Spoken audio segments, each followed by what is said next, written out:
창세기 28장 16절 말씀을 다 같이 한 목소리로 함께 읽겠습니다. 시작.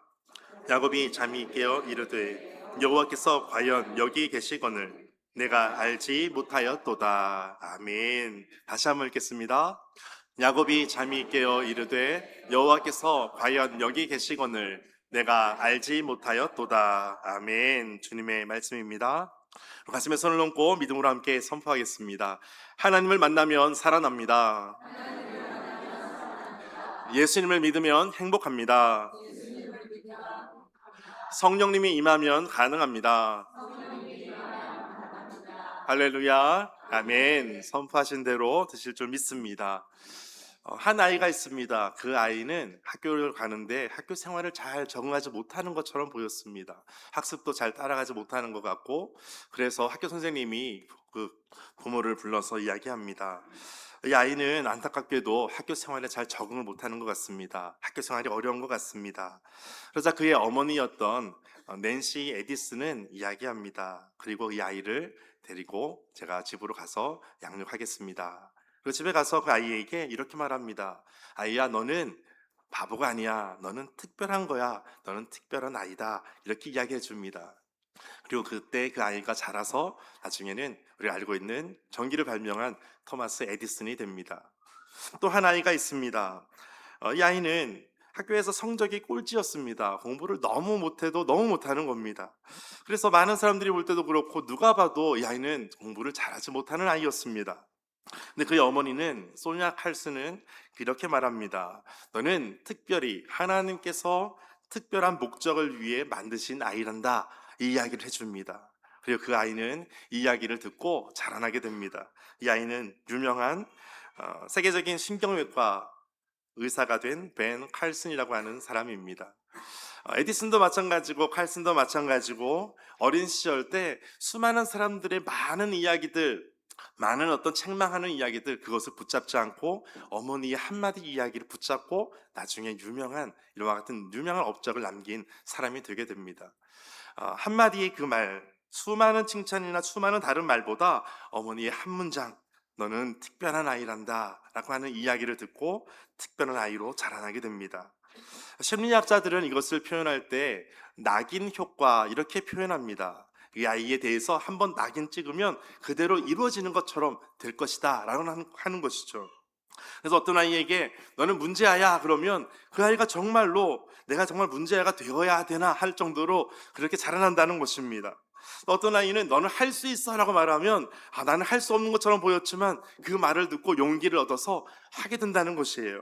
그래서 이것을 계속해서 듣다 보면 그 말한 대로 된다. 그래서 낙인 효과 이렇게 말하기도 합니다.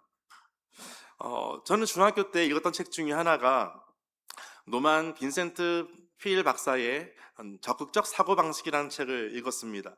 그 책을 읽으면서 보니까 책의 내용 전체적인 논지를 보니까 이거예요. 생각하고 싶은 것, 하고 싶은 것을 머릿속에 계속해서 그려라. 그리고 이것을 그리다 보면 이것이 구체화되게 되고 언젠가 실생활에서 그대로 일어나게 될 거야 라는 것이 이 책의 논지로 저는 그때 이해를 했습니다. 그런데 이 책을 봐도 또 많은 심리학자들의 책을 봐도 그대로 열심히 살면, 열심히 그려보면 노력한 대로 될 거야 라고 하는 이야기를 하게 됩니다. 그런데 여러분, 우리가 붙잡고 있는 그 한마디가 수많은 칭찬이 될 수도 있고 수많은 책망이 될 수도 있습니다. 여러분이 붙잡고 사는 그 한마디는 여러분 어떤 것입니까? 내 인생에 있어서 내가 살아가는 어떤 중요한 목표를 정하고 중요한 어떤 비전을 제시할 만한 그 한 문장이거나 한 단어가 있다면 여러분에게는 어떤 것이 있으십니까? 사람들의 말 속에도 긍정적인 언어를 계속해서 사용하면 적극적으로 생각하면 무엇인가 이루어질 것이라고 하는 생각을 하게 됩니다.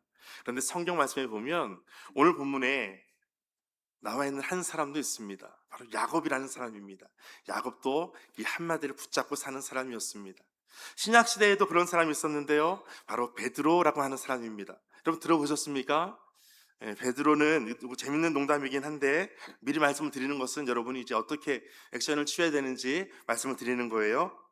베드로는 사역을 열심히 하면서 너무 피곤했어요. 그래서 베드로는 어떻게 했을까요? 곧장 베드로 갔습니다. 네, 죄송합니다. 사람들은 베드로를 향해서 예수님을 부인했던 베드로를 향해서 어떻게 말했습니까? 베드로는 겁장이다. 베드로는 배신자다. 베드로는 비겁하다. 베드로는 기회를 보고 있다. 등등 많은 이야기를 할 수 있었습니다. 그런데 예수님께서 부활하신 다음에 만나셨을 때 어떻게 말씀하셨을까요? 요한복음 21장에 보니까 내 양을 먹이라. 내 양을 치라. 내 양을 먹이라. 이 말씀을 해주시는 거예요. 사람들의 수많은 이야기들이 있었지만 베드로의 그 실패의 기억보다 예수님의 그 한마디의 말씀 붙잡고 그의 인생이 평생 그의 생명을 다하기까지 복음을 전하는 사람으로 그 인생을 살아가게 된 것입니다. 이스라엘 백성들은 어떻습니까? 광야를 나왔을 때 가데스 바네아에서 그 지역에서 가나안 땅을 정탐하게 됩니다. 정탐했을 때 많은 사람들이, 한 명을 제외한 11사람들이 우리는 갈 수 없습니다. 우리는 그 땅에서 메뚜기와 같습니다 라고 말합니다. 민수기 13장 33절을 보니까 우리는 스스로 보기에도 메뚜기 같습니다. 다른 사람이 말하지 않아도 내가 스스로 봐도 내가 메뚜기 같습니다. 내가 할 수 없다라는 거예요. 그런데 이 한마디의 말이 그 백성의 세대의 그 운명을 바꾸게 되었습니다. 그 세대가 거기에서 다시 가나안 땅에 들어가지를 못하게 됩니다. 많은 사람들의 수천 마디의 말보다, 그것을 기억하기보다 내 인생의 한마디가 어떤 말씀을 붙잡느냐에 따라서 내 인생을 좌우할 수 있다면 그 한마디 말씀이 너무나 중요하지 않겠습니까? 오늘 베드로도 마찬가지고 또 수많은 성경의 인물도 마찬가지고 그 한마디 말 때문에 인생이 달라지는 것을 볼 수가 있습니다. 우리가 보통 어떤 사람들은 나는 너를 믿고 있어 라고 하는 말 때문에 어떤 사람을 일으켜 세워주기도 하고요. 너는 안 돼 라는 말 때문에 어떤 사람을 평생 묶어두기도 합니다. 우리의 신앙도 마찬가지입니다. 하나님께서 우리에게 하신 그 한마디의 약속이 있어요. 광야와 같은 인생에서 끝까지 살아갈 수 있게 하는 어떤 힘이 있다면, 그 원동력이 있다면 성경 말씀을 통해서 보면 계속해서 우리에게 하시는 말씀 중에 기억하라는 거예요. 하나님의 말씀을 기억해라. 출애굽을 기억하고 광야를 기억하고 홍해를 기억하고 너의 인생을 인도하시는 하나님을 기억하라는 거예요. 여러분, 수많은 사람들이 수많은 말씀이 있을 거예요. 그런데 인생을 움직일 수 있는, 내가 평생 붙잡고 살 만한 이 한 말씀이 바로 하나님의 말씀인 줄 믿습니다. 여러분, 왜 그럴까요? 이 기억한다는 것이 오늘 우리에게 내 힘의 근원이 되기 때문에 그렇습니다. 하나님을 만났던 이 한 번의 기억이 우리의 평생을 좌우할 수가 있습니다. 한 번을 만나지 않은 사람이 있다면 그 한 번을 꼭 만나게 되시기를 축복합니다. 이 한 번의 기억이, 한 번의 그 만남을 통해서 내 인생의 평생을 좌우할 수 있다면 이 한 번의 기억은 얼마나 소중한 기억이 되겠습니까? 오늘 본문의 야곱도 그렇습니다. 야곱은 20년 동안 광야와 같은 삶을 살았습니다. 그런데 그 긴 세월 동안 견디게 할 수 있었던 것은 자신이 가지고 있던 주머니의 돈이 아니었습니다. 어떤 사람과의 관계도 아니었습니다. 베델에서 만났던, 하나님을 만났던 그 한 번의 기억, 이것이 바로 그 긴 광야와 같은 세월을 지나갈 수 있는 힘이 되었던 것입니다. 본문을 보면 야곱은 지금 믿음 좋은 사람으로 소개되어 있지 않은 상황입니다. 야곱이 어떤 상황이냐면 지금 아버지를 속이고 도망가고 있습니다. 형 에서를 속여서 도망가고 있습니다. 형 에서의 장자의 축복을 훔쳐서 도망가는 시간이었습니다. 심지어 형 에서는 동생 야곱을 죽이겠다고 지금 칼을 갈고 있습니다. 야곱은 급하게 도망가는 상황이었습니다. 그 밤을 한번 상상해 보십시오. 도망가다가 베델에 멈췄습니다. 해는 닿아졌습니다. 광야와 같은 곳입니다. 숙소가 정해진 곳이 아닙니다. 샤워시설이 있는 것도 아닙니다. 집도 없고 돈도 없고 친구도 없고 가족도 없습니다. 가지고 있는 것은 아무것도 없습니다. 거기에 있는 돌 하나 베고 누워서 별을 보고 잠을 들 수밖에 없는 상황입니다. 밤이 깊어질수록 그 광야와 같은 곳에 들짐승 소리가 점점 더 크게 들릴 것입니다. 사막과 같은 곳에 찬바람이 스쳐 지나갑니다. 아무도 자신을 위로해 줄 사람도 없습니다. 가장 두려운 것은 언제 내 형이 나를 찾아와서 나를 죽일까? 내 인생은 여기에서 이제 끝나는 것인가? 그의 소망은 아무것도 없었습니다. 다시 자신의 어떤 죄책감이나 두려움이나 후회가 가득 차있던 상황이었습니다. 그런데 그날 밤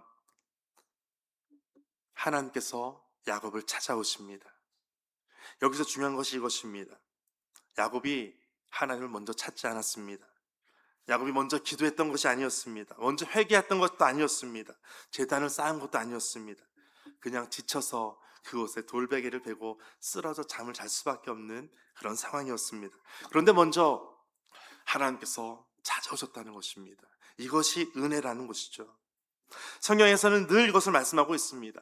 아담이 선악과를 따먹고 나무 사이에 숨어서 그날 저녁 때 바람이 붑니다. 그때까지 하나님 기다려 주십니다. 그리고 하나님은 아담을 먼저 찾아내십니다. 모세가 광야에서 잊혀져 가는 그때에 40년이 지납니다. 그때 하나님께서 모세를 찾아오십니다. 사울의 교회를 핍박할 때 예수님께서 먼저 사울에게 찾아오십니다. 우리도 마찬가지죠. 우리가 하나님을 찾아낸 것이 아니라 하나님께서 먼저 우리를 찾아내셨습니다. 나를 발견해 주셨습니다. 우리 인생의 가장 큰 발견, 발명, 그것보다 하나님께서 나를 찾아주신 것, 이것이 가장 큰 은혜로 다가오게 될 줄 믿습니다. 많은 사람들이 기대하게 되죠. 하나님께서 나를 찾아오시고 나를 만나 주셨다면 내가 갖고 있던 모든 문제들은 이제 다 해결될 것이라고 믿습니다. 그런데 야곱은 그렇지가 않았습니다.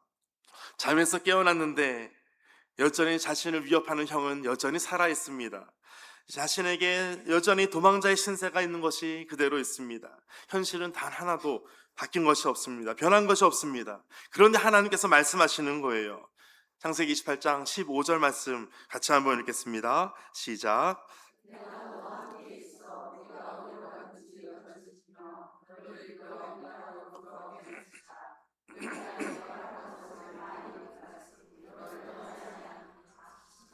아멘. 내가 너와 함께 있어 너가 어디로 가든지 너를 지켜줄 것이다. 여기에서 내가 라고 하는 이 말씀은 전능자 하나님께서 내가 이렇게 말하고 있다라는 그 왕과 같은 선언을 말씀할 때 그때 내가 라는 단어를 씁니다. 내가 이렇게 할 것이다. 누가 한다고요? 전능하신 하나님께서 그렇게 하신다는 거예요. 내가 너와 함께 있을 것이다. 너가 어디로 가든지 너를 지켜줄 것이다.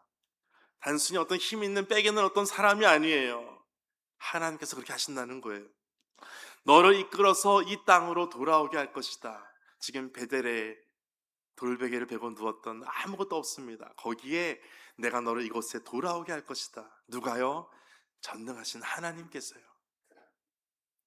내가 너에게 허락한 것을 다 이루기까지 너를 떠나지 않을 것이다. 내가 너와 함께 할 것임을 다시 또 한번 말씀하고 계세요.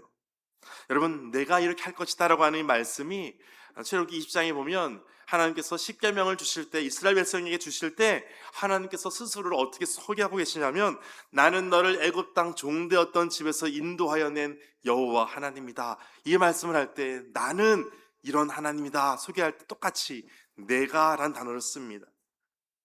하나님께서 내 존재를 걸고 너를 끝까지 책임질 것이다, 이것을 말씀하는 거예요. 우리 하나님 어떤 분이시냐면 여러분의 인생을 끝까지 책임지시는 분이십니다. 조금 책임지다가 놔두는 것이 아니라, 잊어버리는 것이 아니라 끝까지 책임져 주시는 분, 그분이 하나님이세요. 우리 인생의 부모도 나를 끝까지 책임지 못 질 수도 있어요. 가장 친한 친구도 나를 끝까지 책임 못 질 수도 있어요. 그런데 하나님은 나를 끝까지 책임지신다는 거예요. 그래서 믿을 만한 분이시라는 겁니다. 하나님을 소개할 때 나는 아브라함의 하나님이다, 이삭의 하나님이다, 야곱의 하나님이다, 이렇게 말씀하실 때가 있어요. 그 이유가 무엇입니까?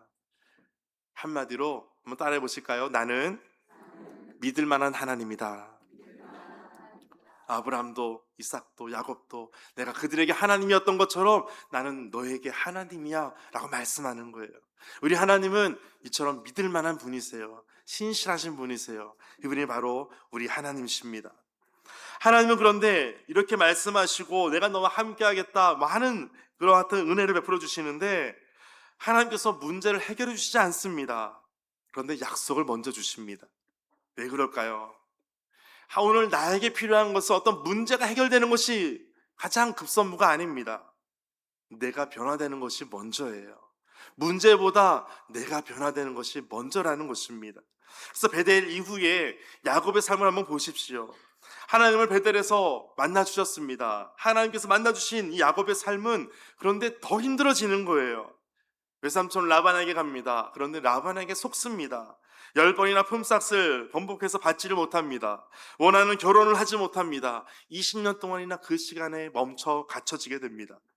여러분, 그렇다면 이 베델의 사건은 야곱에게 있어서 실패였을까요? 의미 없는 것이었을까요? 그렇지가 않습니다. 베델은 고난을 없애준 사건이 아니라 고난을 견디게 해준 사건이었습니다. 그것이 베델인 거예요. 오늘 저는 여러분에게 이와 같은 베델이 있게 되시기를 축복합니다. 하나님은 우리로 하여금 편한 사람, 어떤 훌륭한 사람, 어떤 잘하는 사람을 만드는 것이 아니라, 처세술이 좋은 사람을 만드는 것이 아니라 이스라엘을 만들어 가시는 거예요. 야곱으로 하여금 너가 이제는 이스라엘이다, 이것을 보여주기 위해서 그 이스라엘을 만들어 가시는 거예요. 사기꾼과 같은 야곱을 이제는 믿음의 조상으로 만들어 가시는 시간, 그 시작이 바로 베델이었던 것입니다. 그래서 성경은 끊임없이 우리에게 그 베델을 기억하라는 거예요. 하나님의 말씀을 기억하라는 거예요. 유월절을 지키는 이스라엘 백성들, 지금도 유월절을 지키는데 수천 년이 지난 지금도 출애굽 사건을 여전히 지금도 오늘 식탁에서 기억하라는 거예요. 하나님은 지금도 동일하게 역사하신다는 것을 이렇게 보여주고 있는 거예요. 여러분 삶 가운데 오늘도 유월절의 역사가 그대로 임할 줄 믿습니다. 오늘 우리도 마찬가지입니다. 여러분 어떻게 살아오고 계십니까? 내가 기도할 때 기도 응답을 받는 그날, 예수님을 처음 만났던 그날, 그 뜨거웠던 날들, 눈물로 회개했던 날들, 하나님밖에 없습니다. 선교를 헌신하는 분들, 말씀 앞에 내가 다 이제는 무너졌던 날들, 내 자존심, 자존감, 다 그것이 중요한 것이 아니라 오직 구속한 주만 보이도다, 주님밖에 없습니다 고백하는 그날, 우리는 그 기억으로 오늘을 살아가는 것이에요. 한 번 만났던 그날을 기억하며 살아가는 것입니다. 그래서 야곱에게는 이 베델이 필요했던 거예요. 모세에게는 떨기나무가 필요했던 거예요. 다윗에게는 골리앗을 물리쳤던 엘라 골짜기가 필요했던 거예요.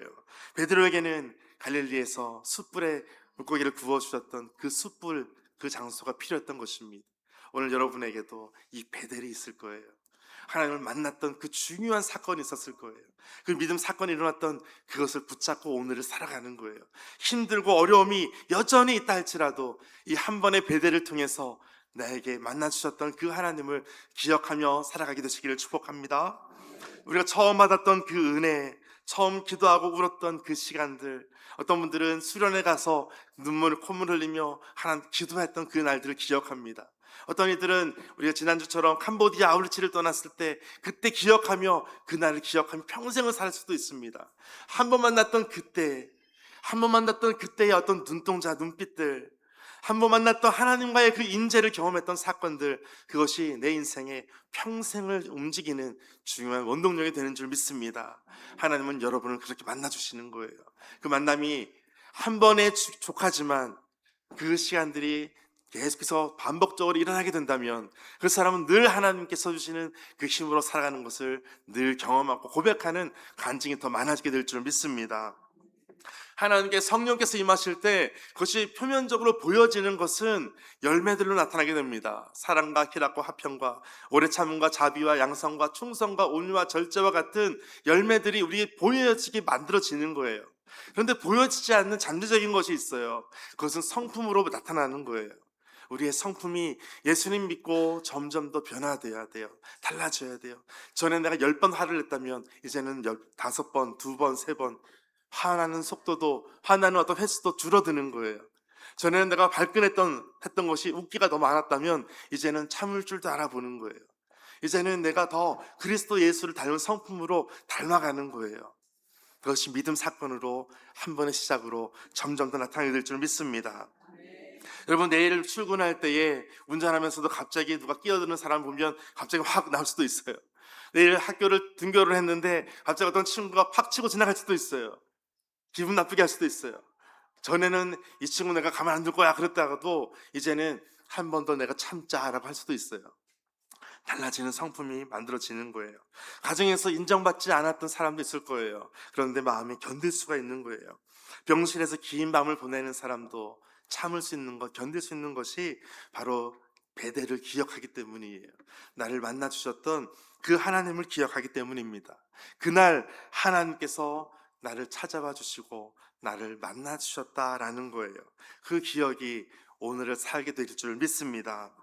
그런데 여기서 생각하면, 여기까지만 딱 보면 우리는 이제 큰 부담을 느낄 수밖에 없어요. 하나님을 기억하는 것, 이 만남을, 베델을 기억하는 것, 그런데 내가 기억하지 못하면 어떻게 될까?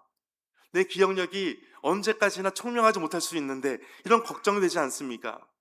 아무리 총명했던 사람도 60세 이상이 되면 다 똑같아집니다. 30세 이상이 되면 우리의 학력이 다 똑같아집니다. 40세 이상이 되면 우리 외모가 다 똑같아집니다. 60세 이상이 되면 우리의 건강이 다 똑같아집니다. 차이가 없습니다. 나이가 들면 다 뽀글뽀글 이렇게 파마 하는 거예요. 다 똑같습니다. 여러분, 기억해야 된다는 것만 생각하면 큰 부담이 될 수 있어요. 내가 기억해야 되기 때문에 그렇죠.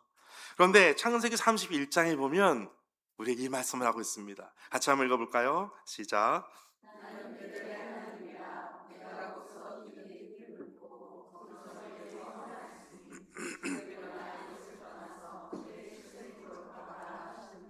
아멘. 하나님께서 28장에서 베델에서 만나주셔서 다시 31장에 가니까 어떻게 말씀하시냐면, 나는 베델의 하나님이라 라고 말씀하세요. 너는 왜 나를 기억하지 못하느냐라고 말씀하지 않고요, 먼저 말씀하시는 거예요. 나는 베델의 하나님이야. 여러분, 하나님께서 말씀하실 때, 소개하실 때 소개할 만한 문구가 얼마나 많습니까? 나는 전능한 하나님이다. 나는 스스로 있는 자다. 나는 너를 어떻게도 할 수 있는 하나님이다. 나는 어떤 전지하신 하나님이다. 다양한 말씀을 붙일 수 있겠지만, 여기에서는 나는 너를 베델에서 만나 주었던 베델의 하나님이야 라고 말씀하시는 거예요. 무슨 뜻일까요? 베델은 힘든 20년의 시간을 보내면서 그 시간을 버티고 왔지만, 하나님을 잊을 수도 있어요.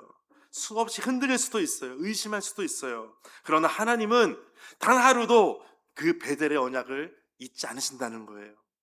이것이 바로 나는 베델의 하나님이야 라고 말씀하는 거예요. 그 하나님께서 오늘 여러분의 하나님이십니다.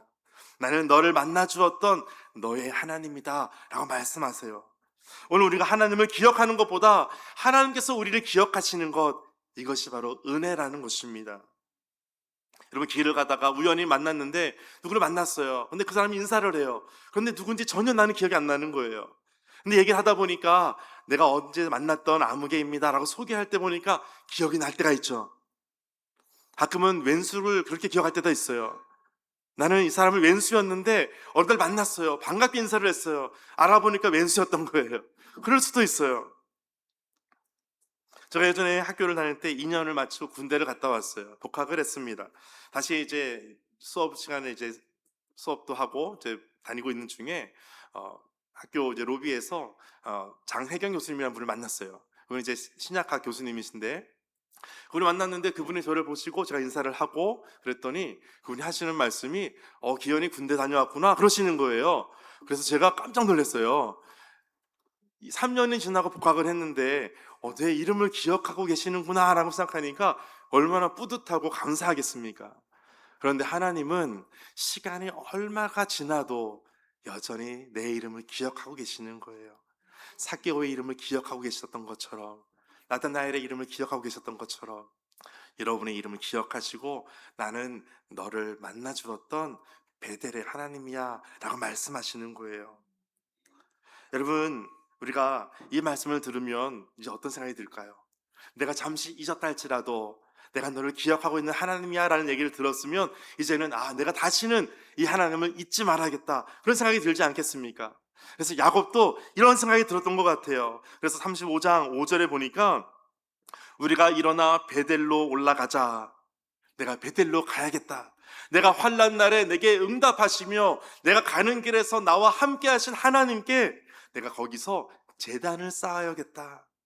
그리고 7절에 보니까 그가 거기서 제단을 쌓고 그곳을 이름 붙였는데 엘 베델이라 불렀으니, 같이 읽어볼까요? 이는 그의 형의 낯을 피할 때에 하나님이 거기서 그에게 나타나셨음이더라. 아멘. 형의 낯을 피하여 도망갈 때 28장 말씀을 하고 있는 거예요. 그 과거 20년 전에 그때 만나 주었던 그 하나님께서 여기에서 나를 만나 주었지. 그러고 제단을 쌓고 그것을 엘베델이라고 짓는 거예요. 나를 만나 주신 하나님, 그것을 기억하는 거예요. 야곱은 잊지 않기 위해서 그곳에 제단을 쌓습니다. 여러분의 베델은 지금 어디에 있습니까? 여러분이 잊지 않기 위해서 지금 쌓고 있는 베델은 어디여야 되겠습니까? 지금 여러분이 광야를 걷고 있는 분이 있다면 그곳이 베델일 수 있습니다. 지금 이 20년째 끝나지 않는 외삼촌 라반의 집에서 살고 있다면 그곳이 여러분에게 베델이 될 수가 있습니다. 여러분이 돌베개를 베고 있는 그곳이 있다면 그것이 여러분에게 베델이라는 것입니다. 그렇다면 오늘 하나님께서 우리에게 말씀하십니다. 나는 베델의 하나님이다. 내가 만나 주었던 그 장소를 기억하고 나는 여전히 너와 함께하고 있다라고 말씀하고 계십니다. 여러분은 잊어버려도 하나님은 잊어버리지 않는다는 거예요. 여러분의 손이 힘이 빠져서 약속의 줄을 놓을지라도 하나님께서는 결코 우리를 놓지 않으신다는 것입니다. 여러분, 우리의 소망은 우리의 기억력에 있지 않습니다. 우리를 끝까지 기억하시는 하나님께 있습니다.